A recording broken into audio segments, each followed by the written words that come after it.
कैसे हैं आप सभी। मैं आशा करती हूँ आप सभी लोग स्वस्थ और प्रसन्न होंगे। आज हम हमारा पाठ क्रिया को पढ़ेंगे और समझेंगे। तो आइए शुरू करते हैं इस पाठ को।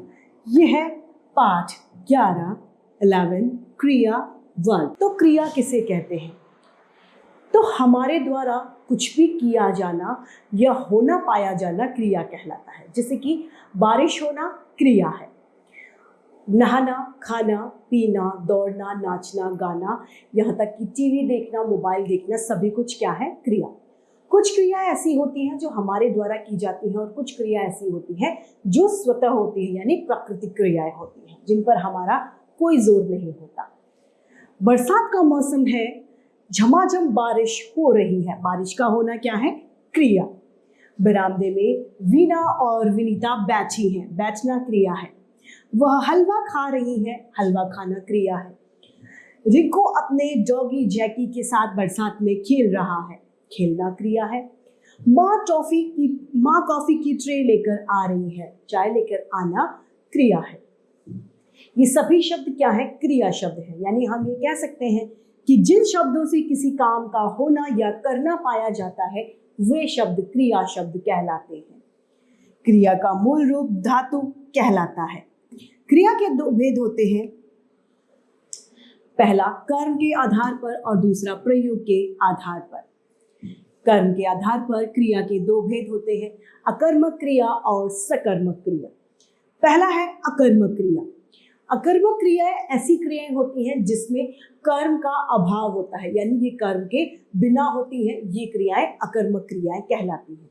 जैसे कि ऐसी क्रियाएं जिनमें कर्म नहीं पाया जाता और न ही कर्म की अपेक्षा होती है, अकर्मक क्रियाएं कहलाती हैं। जैसे दादाजी कुर्सी पर बैठे हैं या फिर चीता पेड़ के नीचे बैठा है, ये क्या है? अकर्मक क्रिया है। इन वाक्यों में क्रिया का सीधा प्रभाव कर्ता पर पड़ रहा है, इसलिए ये सभी अकर्मक क्रियाएं कहलाती हैं। दूसरा है सकर्मक क्रिया। सकर्मक क्रिया का शाब्दिक अर्थ होता है क्रिया के साथ, सहकर्म, यानी कर्म के सहित। कर्म का साथ होना सकर्मक का अर्थ है। ऐसी क्रिया जिसमें कर्म पाया जाता है सकर्मक क्रिया कहलाती है। इन क्रियाओं के कार्य का फल कर्म पर पड़ता है। बच्चे झूला झूल रहे हैं, खरगोश गाजर खाता है। अब इसमें यदि हम क्या का प्रश्न का लगाएं, बच्चे क्या झूल रहे हैं, तो बच्चे झूला झूल रहे हैं। खरगोश क्या खा रहा है?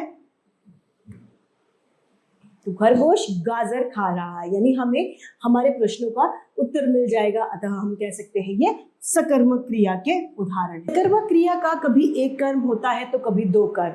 इस आधार पर सकर्मक क्रियाएं दो प्रकार की होती हैं, एक क्रमिक और द्विक्रमिक। एक क्रमिक वो होती है जिसमें एक कर्म होता है और द्विक्रमिक क्रियाएं वो होती है जिसमें दो कर्म होते हैं। एक क्रमिक का उदाहरण है रवीना रंगोली बना रही है और द्विक्रमिक का दुकानदार ग्राहक को सामान दे रहा है, यानी इसमें दुकानदार और ग्राहक दोनों आ गए। अगला है प्रयोग के आधार पर या फिर संरचना के आधार पर क्रिया के भेद।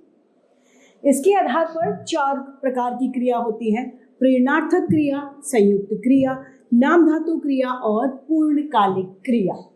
पहला है प्रेरणार्थक क्रिया।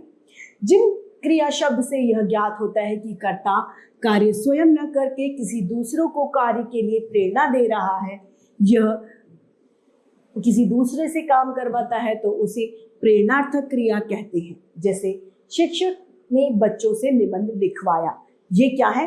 प्रेरणार्थक क्रिया का उदाहरण है। दूसरा है संयुक्त क्रिया। जब दो या दो से अधिक क्रियाएं आपस में मिलकर एक क्रिया को पूरा करती हैं, वे संयुक्त क्रिया कहलाती है। जैसे कि वह पढ़ रहा है। तीसरी है नाम धातु क्रिया। संज्ञा, सर्वनाम और विशेषण शब्दों के आखिर में प्रत्यय लगाकर जो क्रियाएं बनती है वे नाम धातु क्रियाएं कहलाती हैं। जैसे कि झूठ का झुठलाना, ला का लतियाना आदि। सर्वनाम शब्दों से बनी नाम धातु क्रियाएं हैं साठ, सठियाना, अपना, अपनाना आदि।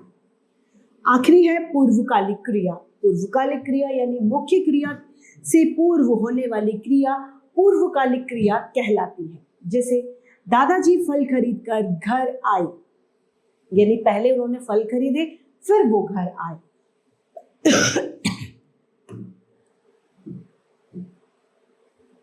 तो इस तरीके से हमारा ये